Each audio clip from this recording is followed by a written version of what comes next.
Un témoignage important celui-ci, parce que c'est vraiment une nouvelle culture qui s'insuffle maintenant, c'est chez l'armée de terre. Voilà, on pourrait ne pas s'y entendre, et pourtant, une véritable culture data a pris l'armée de terre ce corps de métier, évidemment, et en particulier en optimisant ses investissements médias. Ça se fait avec un accompagnement sur mesure. Je vous vois monter sur scène, je vous en prie, Aude Marchand, AI Prospect qui accompagne l'armée de terre, de Nicolas Fouillu, qu'on peut applaudir sur scène.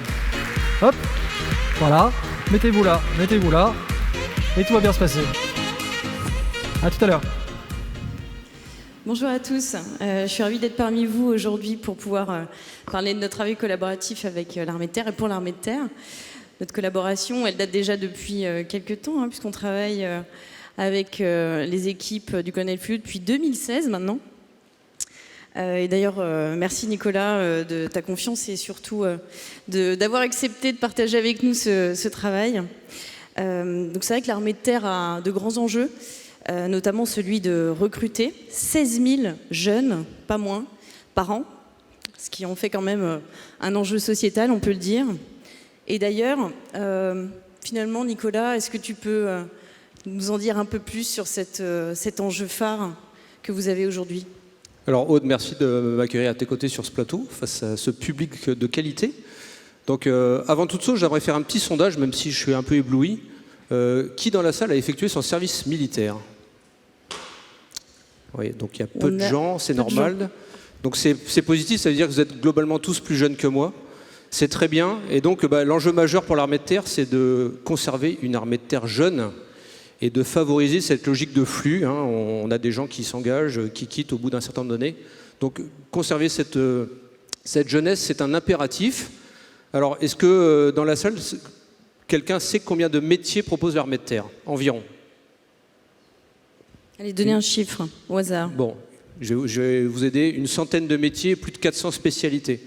Donc vous voyez, en fait, on a un véritable enjeu pour faire connaître toute cette palette de métiers proposés à plus de 16 000 jeunes qu'on doit recruter, et donc on ne peut pas faire ça sans la data.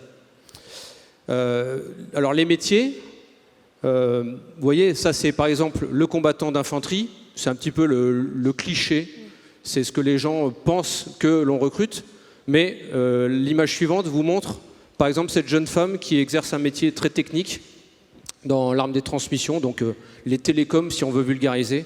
Et donc bien nous recrutons des hommes et des femmes de 17 ans et demi à 32 ans qui peuvent exercer des métiers parfois méconnus.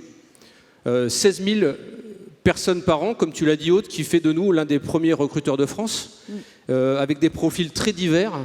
Et donc on a besoin de pouvoir interpeller ces gens. On a souhaité avec cette campagne personnaliser nos messages. Alors, premier cœur de cible, bien sûr, ce sont les jeunes qu'on veut recruter, mais ça peut être vous. J'imagine que parmi vous, il y a des parents dont les jeunes auront peut-être un jour l'envie de s'engager. Donc vous êtes des prescripteurs, comme on dit, au même titre que les gens de l'éducation nationale avec lesquels on travaille. Voilà, donc il faut faire appel à la donnée pour faire un peu de l'ultra-ciblage. Aude, si aujourd'hui je cherche à recruter un jeune qui aime le sport, qui a le goût de l'aventure et qui justement aime le domaine des télécoms, comment tu nous aides ?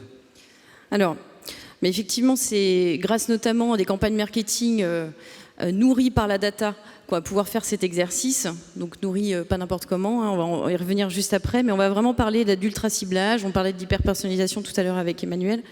C'est vrai que ces enjeux-là, ils ont beaucoup d'importance, notamment quand il y a énormément de contenu au niveau là, notamment du nombre de métiers et de spécialités. Donc l'ultra-ciblage, piloté grâce à la data et la technologie, toutes les campagnes marketing sont nourries par de la donnée issue notamment du site web s'engager.fr, qui est un atout digital majeur dans le processus de recrutement de l'armée de terre. Et c'est également nourri par de la donnée qui provient du processus de recrutement et bien évidemment des campagnes médias digitales. Donc grâce à l'ensemble en fait, de ces données, on va pouvoir travailler l'analyse, une meilleure compréhension des audiences et pouvoir justement les ajuster dans la campagne publicitaire. Finalement, en travaillant en étroite collaboration avec Nicolas et puis ses équipes, on a pu se rendre compte qu'il fallait qu'on élabore finalement la stratégie data. Donc une campagne marketing, c'est un moment, finalement un moyen pour pouvoir activer les audiences correctement. Mais en fait, il faut le mettre en place, il faut s'assurer que tout est bien prêt pour que le jour J, en fait, on puisse mettre en démarche et commencer à œuvrer. Donc finalement, c'est au travers de 4 piliers qu'on a pu élaborer cette stratégie data. Le premier, c'est le choix de la technologie. On a parlé juste avant au niveau des CDP, Customer Data Platform. Donc, c'est comme ça qu'on a pu, effectivement, avec l'armée de terre, trouver le meilleur outil adapté au cas d'usage et aux besoins. Ensuite, on a pu regarder ce qu'il fallait faire autour de cette CDP, c'est-à-dire organiser des process et surtout mettre les bonnes compétences, les bonnes équipes autour de cet outil. On a bien évidemment la stratégie média qui est indispensable. Donc là, c'est les équipes de Dentsu Public qui nous aident à bien comprendre la stratégie des moyens médias qui doivent être mis en place et qui doivent être interconnectés à cette CDP. Sinon, ça n'aurait pas de sens puisqu'on ne pourrait pas activer. Et enfin, la mesure, alors là, je ne vous apprends rien, les indicateurs à définir bien en amont de chaque cas d'usage pour s'assurer qu'on a un objectif commun et qu'on est bien aligné autour. Donc finalement, on a eu l'occasion de travailler à tous ces enjeux et notamment à bien regarder ce qui allait se passer sur le sujet de la conformité. Alors Nicolas, je te laisse nous expliquer juste c'est quoi l'enjeu de la conformité pour l'armée de terre. En effet, Aude, je voudrais revenir sur le dernier mot que tu as prononcé, la mesure, parce que je ne l'ai pas évoqué, mais vous avez sûrement vu nos spots à la télé. Nos spots de recrutement qui sont assez courts, c'est un peu disruptif, ça dure 10 secondes, mais ça tourne sur les chaînes télé.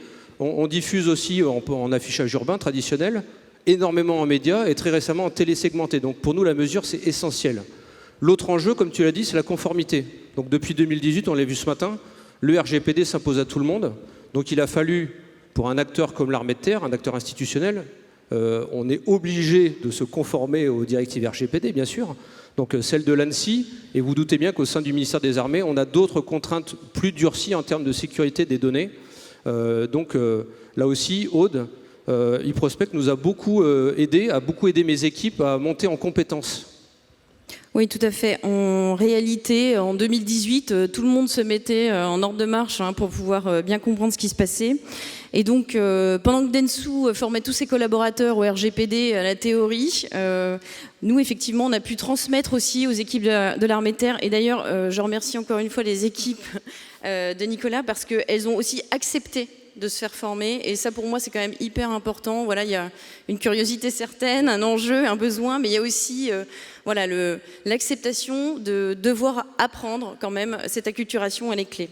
Donc, on a fait une formation juridique qui était organisée par un cabinet d'avocats spécialistes. Et d'ailleurs, on a proposé à ce que cet accompagnement soit plus pérenne. Donc, on travaille aujourd'hui avec un cabinet d'avocats spécialisé dans le RGPD pour pouvoir aussi mettre en application, finalement, cette réglementation.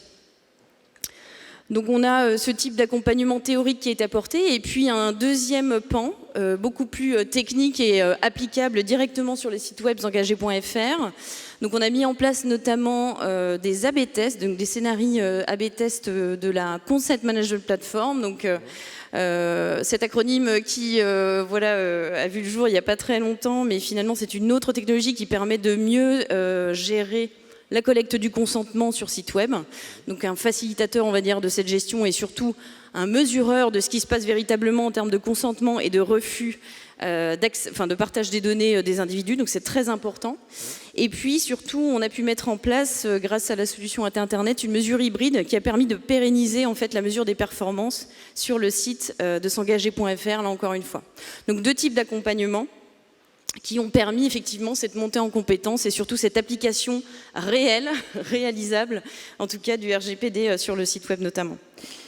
Donc moi, en tout cas, aujourd'hui, ce que je partage avec Nicolas, c'est 3 clés de succès. C'est ce partage effectivement des enjeux pour s'assurer qu'on était bien aligné dès le départ sur qu'est-ce qu'on allait faire effectivement en ultra ciblage, comment on allait faire se comporter finalement les technologies, les équipes autour de la CDP et comment on allait pouvoir mesurer cela. Donc ça, c'était très important pour nous. On a pu former aussi les équipes donc, qui ont accepté cette formation. Et puis, on s'est organisé. Donc là, on a pu mettre en place une organisation bicéphale finalement, avec une direction média, donc portée par Dentsu Public, dans le groupe Dentsu, et une direction data, donc portée par mes équipes, notamment à eProspect, pour nourrir justement en permanence les équipes de l'armée de terre. Alors, c'était effectivement, les résultats sont assez éloquents, puisque la campagne actuelle de l'armée de terre a été lancée en septembre 2020. depuis cette nouvelle campagne qui est quand même très ambitieuse avec de l'ultra-personnalisation, un concept de publicité atomique sur plusieurs canaux, on a multiplié par 2 le nombre de rendez-vous de jeunes qui se rendent dans les centres d'information de l'armée de terre. Donc c'est énorme. Pour nous, c'était un enjeu de qualité. On peut sélectionner plus finement les soldats en fonction justement de leurs appétences. Et donc, on est vraiment très satisfait de ce résultat.